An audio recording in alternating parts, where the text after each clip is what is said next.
All right. Hi, my name is Cheryl Field Smith, and I am here today talking to LaNissir James, who is a wife, a mother, a home educator. She's a homeschool leader. She's a businesswoman. She's a high school consultant from the Homeschool Legal Defense Association, among other things. But we are here to talk about some issues and trends that are happening in the homeschool world and in the United States that we should be thinking about, those of us that are interested in homeschooling. So how are you today, LaNissir? I'm wonderful, Dr. Cheryl. How are you? I'm doing well. So I thank you for being here to help create this video so people can think about some of these important issues in home education. So one of them, the first topic, is just thinking nationally. I know that recently in Harvard, there was a Harvard law professor that I think you and I have had some conversation about, who has expressed some deep anti-homeschooling beliefs, and she's trying to get people to ban homeschooling. My fear is because it's Harvard, people might listen. However, there were people on that campus as well that were against what she was saying. And her main thing was worried about home education laws across the country not having good oversight for children. And other people have expressed fears of public schools possibly, being defunded as homeschooling increases. So what would you say to those of us that are interested in homeschooling and that want to see it continue to be a viable option for families of all types? How can we keep up and keep aware of these things? Thank you. That's a great question. And, with COVID-19, everyone was homeschooling. And, America has hit a interesting place where we've never been before, where everyone had an opportunity to get their, if you will. And we know the importance of parents being parent-led. I mean, especially as a Black homeschooler, there was nothing more important than mom and dad having their hands on their children. Right. And so, this Harvard professor, we just think it's ludicrous what she's saying, presumptuous ban on homeschooling. Everyone's not going to homeschool. There are going to be people who want, private, public education, private education. They're going to be people who want homeschooling. Mm-hmm. And so I think what Black homeschoolers need to do is to make sure they stay connected to, companies like HSLDA, who are working very hard to make sure that the legislation for homeschoolers, really is where it should be in our best interests. And so some of the things that she was saying about abuse and their concerns, those same concerns are for kids who are in public school. And there are organizations already out there to combat the issue of child neglect and child abuse. And those are the organizations that should address it, not necessarily homeschool. Mm-hmm. I'm from the school that there's nobody better for children than mom and dad. Mm-hmm. And I believe that I am the biggest advocate for my children. Nobody loves them the way I love them. If my kid doesn't know algebra, it's my problem. If they go to school and my kid doesn't know algebra, it still becomes my problem.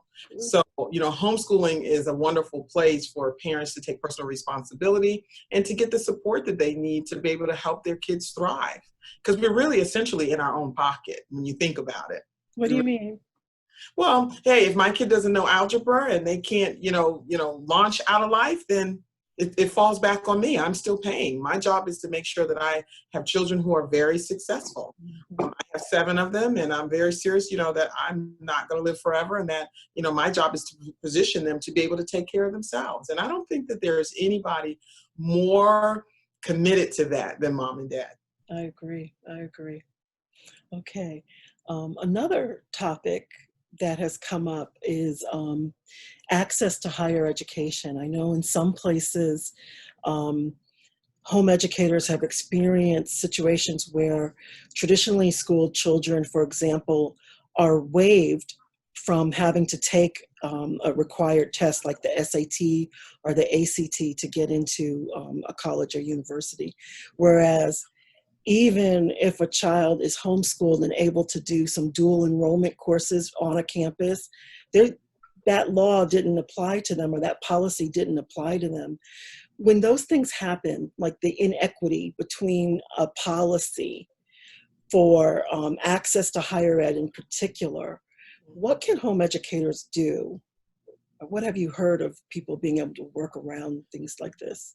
Yeah, there are some workarounds. Sometimes when a student is doing a dual enrollment, they can go into a school as a transfer student. Of course, that may change things, or maybe it's not their goal. They want their student to show up as a freshman.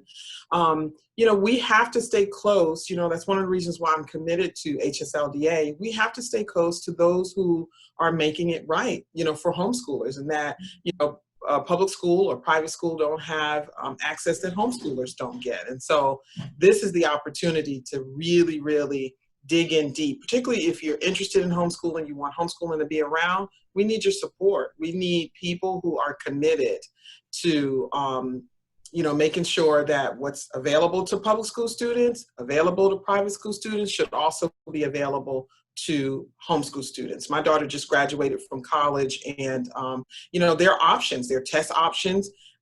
She came in, and one of the things, Dr. Cheryl, that I want to share with you, something my daughter said to me. She says, homeschoolers are more equipped to college than any other student, because we're used to, getting that hour lecture, getting the book, studying it, reading it, and being ready to take a test. So schools are ready for college, and they can be very successful. That's right. So if a home educator comes across a policy that seems like home educators are being left out of something, or it's not equitable, would they come to a place like HSLDA? Yes, they should get membership, because our memberships, for all of our members, if there are any issues, that's what the HSLDA attorneys do. They do it well. And so that's the place that they can lean in. But it's a case-by-case situation. We don't know about what the situation is.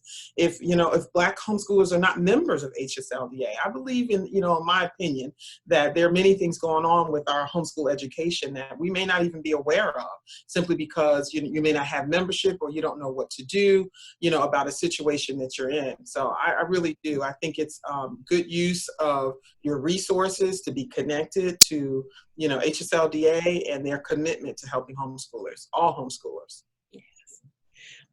Something that's come up recently in my own research, and you and I have had a chance to talk a little bit about it.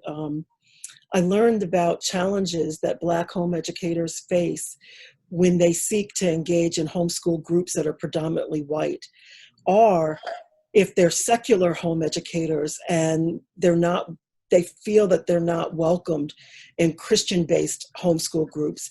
And this is really challenging, because many times, I know here in Georgia, a lot of the homeschool programs are housed within a church. And so what suggestions do you have to help the homeschool movement move towards more inclusive environment for all?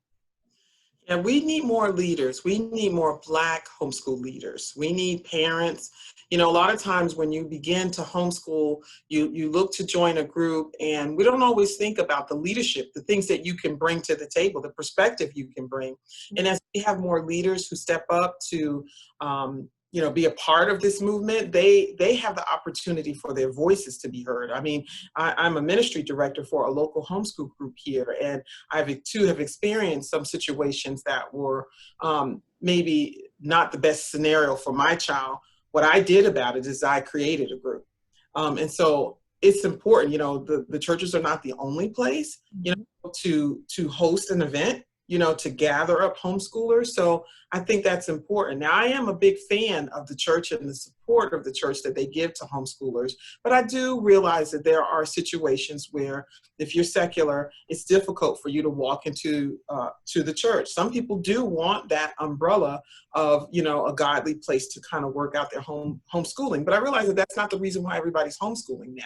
So you really have to find the place that works best for you. But I think the best solution for all of us is to step up and be leaders when we show up in that place, wherever it is. Be a leader.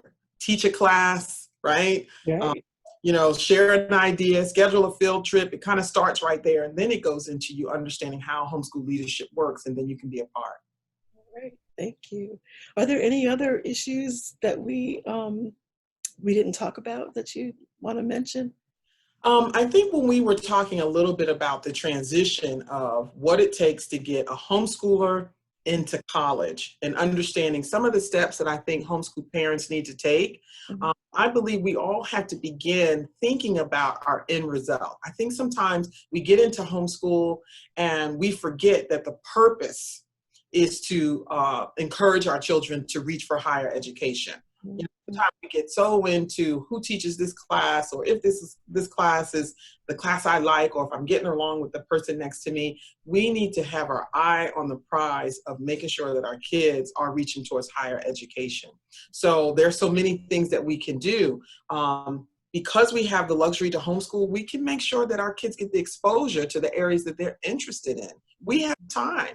So if you have a child interested in law, or if you have a child interested in art, or if you have a child interested in computer science, homeschooling gives you the kind of time so that you can drench your child in that area of interest. I was talking to a parent today, and she was talking about economics. It was the area that her son was interested in, and it wasn't being covered in the school she was coming out of.